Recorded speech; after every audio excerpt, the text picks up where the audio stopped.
айтқанда кейбіреулерге көп нәрсені ұқтырып, кейбіреулерге күні бірін бұқтырып тұратын есімдер болады. Бауыржан Момышұлының есімі сондай есім.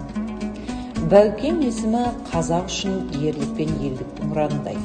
Себебі оның бар саналы ғұмыры елінің, туған халқының мұңын мұңдап, жоғын жоқтаумен өтті.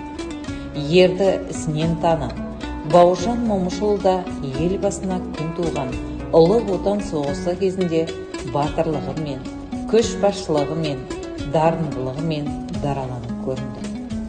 Қан, майдан мен бейбіт өмірде көзбен көріп, көңілге түйгендерін енді қағазға түсіре бастады. Сөйтіп Бәукеңнің майдандағы ерлігі бейбіт өмірде заңды жалғасын тапты. Қолына қалам алып, халқына тамаша шығармаларын сүйікті кейіпкерлерін сыйға тартты. Балалар, сендермен бүгін осы «Ұшқан ұя» повесін оқимыз. «Ұшқан ұя» повесінде қазақ халқының дінін, тілін, мәдениетін, салт дәстүрін сақтауға шақырады. Бәукеңнің ақ алмастай өткір сөздері ешқашанда маңызын жоймақ емес, бүгінде солай, халықты бірлікке шақырып тұрғандай. Балалар, Бауыржан Момышұлы туралы еске түсіріп алдық.